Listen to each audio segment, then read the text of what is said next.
Hi there. This video is an exam paper walkthrough of the Eduqas GCSE Mathematics Higher Tier Component 2 paper from summer 2022. This paper is worth 120 marks in total, and this is the 6th video of 6. It will focus on questions 22 to 24, which account for 24 of these marks. Eduqas Component 2 papers are calculator papers, so a calculator should be used. A little disclaimer, there may be more than one way to answer a question. The methods shown in this video are not the only way some mathematical skills can be applied. Okay, let's get started. Question 22. A solution x of the equation x cubed plus x subtract 1 equals 0 lies in the interval between 0.5 and 1. Kate uses the method of interval bisection to find the solution correct to one decimal place. Show that Kate's second interval for x is between 0.5 and 0.75. Okay, so we're going to substitute these two values in. So when x is 0.5, we have 0.5 cubed plus 0.5 minus 1. So 0.5 cubed plus 0.5 minus 1. I'm only putting the brackets there, guys, so that I know which I substituted in. So this is minus 0.375. So this is a less than 0. Okay, we're working towards equal to 0. So let's see what 0.75 gives us. So this time we're substituting in 0.75. And I can just go back and change this now because I put in brackets so I could see it nice and clearly. So this is 0.171875, which is greater than 0. So the solution is somewhere between those. So we have shown that Kate's second interval must be between those two values. Complete Kate's third interval for x. So we're going between a value and 0.75. Okay, so we're going to work in the middle here, between 0.5 and 0.75. So 0.5 plus 0.75, and then we want to go in the middle, so we're going to half it. Is 0.625. So her third interval is 0.625 and 0.75. Part C, continue Kate's method of interval bisection to show that the solution is x equals 0.7 to one decimal place. Okay, so let's see what's happening here then. So between 0.625 and 0.75. So we want to go halfway between those 2 points. So we're going to add them together and then half it.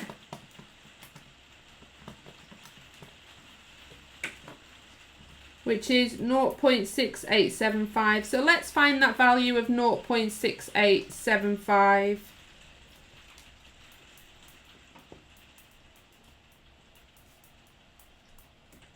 Remember, you're substituting it in up here. I'm going to keep it and use my answer button, guys, because that would make my life a little bit easier. So that's 0.0124. So that is also greater than 0. So 0.75 was greater than 0. This is greater than 0. So we need to be working between 0.625 and this value now, guys. Okay? So 0.625 and this value.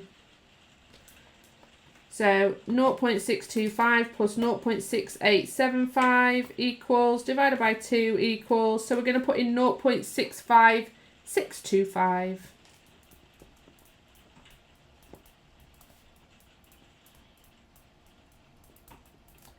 So answer cubed plus answer minus 1. Okay, so we have a negative value now, so it's 0.0611267. So this is less than 0. So it's definitely between these two values, guys. So it's definitely between 0.6875 and 0.65625. We're looking for a solution to one decimal place. So to one decimal place, this would be 0.7 and this would be 0.7. So we can show that the solution would be 0.7. Realised it would be helpful if you saw the bottom of my sheet then, guys.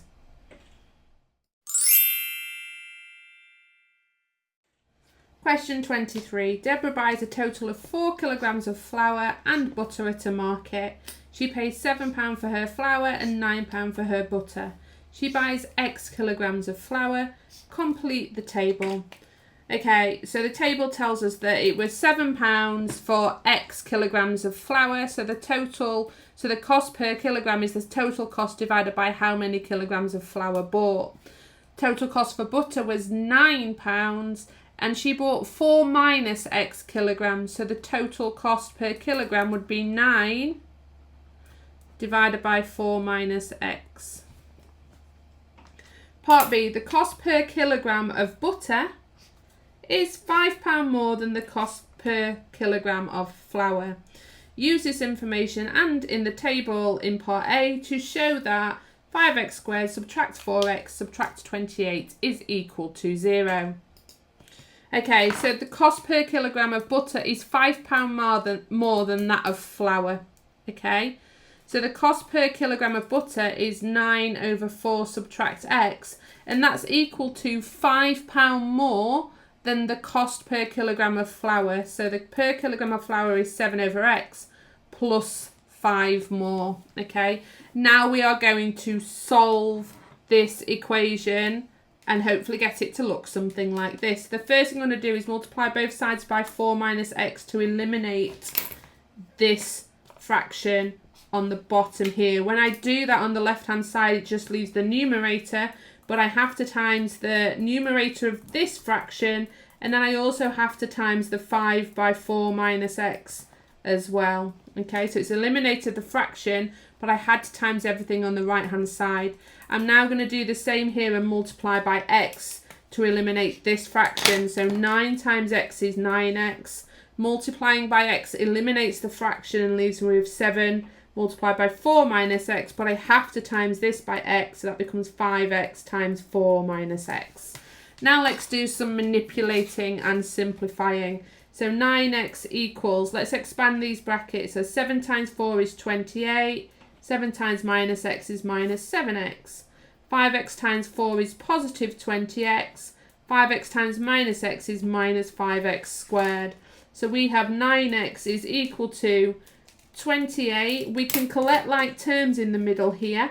Minus 7x plus 20x is positive 13x minus 5x squared. Now this has a positive 5x squared, we have a minus 5x squared, so I'm going to change the side, guys. So I'm going to add 5x squared to both sides, so that becomes 5x squared plus 9x equals 28 plus 13x. Now I'm going to subtract 13x, so 5x squared, 9 subtract 13, remember about your calculator if you need it, guys, to deal with negatives, is minus 4x, that equals 28. And then I want it to be equal to 0, so I'm going to subtract 28. So 5x squared minus 4x subtract 28 is equal to 0. And we've shown there, given this information, that that quadratic is equal to 0.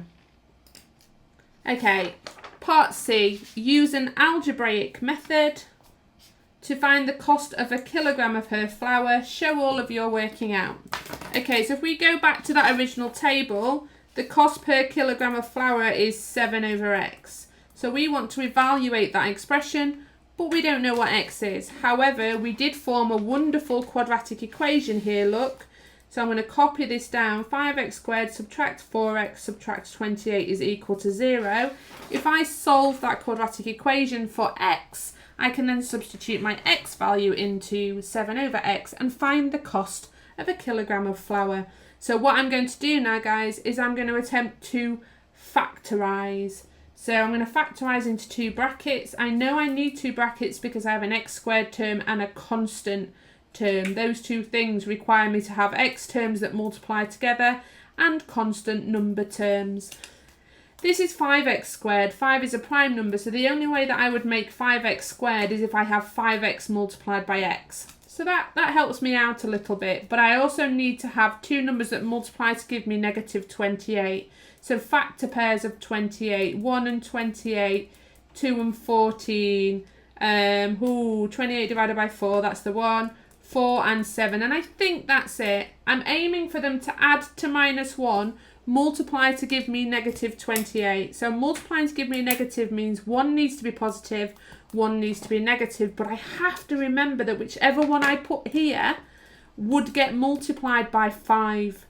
Okay, so when it's expanded, it would get multiplied by 5. So I've got to take that into account when I'm trying to make negative 4. Okay, so we're going to have a little look at our numbers. Okay, so if I have the 1 here multiplied by 5, that would give 5 and 28, which is a difference of 23. If the 28 was there, that would be 140 and 1, too big a difference, so that's not going to work for me. 2 and 14. Okay, so if I had the 2 there, 5 times 2 is 10. 10 and 14 would have a difference of minus 4. So that's what I'm going to work with. That's promising. So I'm going to put 14 here and 2 here. But I need a positive and a negative to make a negative when they multiply. Okay, so I want to end up with negative 4 when I combine those terms. So I'm going to put the bigger of the numbers as a negative, and I'm going to put this number as positive, because 5 times 2 is 10, subtract 14 is negative 4x. So we have our factorised equation here. So now I can solve each bracket equal to 0 to find out what is 14 divided by 5? What my two solutions are. So x equals 2.8, and then if x plus 2 equals 0, x equals minus 2. Now I don't want minus 2. Minus 2 makes absolutely no sense in terms of the context that I'm working with. Okay, I can't buy negative 2 kilograms of flour. So we're ignoring this solution, and this is the x solution that we're working with. So remember, we want the cost for a kilogram of flour. 1 kilogram of flour is equal to 7 over x, which is equal to 7 over 2.8, which is equal to 7 divided by my answer, which is 2.5 or £2.50 in money.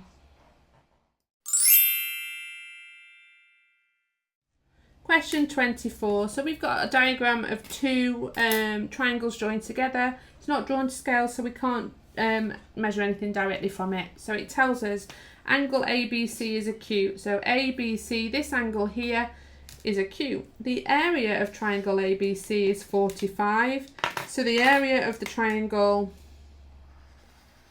AB, not the best lines in the world, ABC is 45 centimetres squared. Show that angle ABC is 50.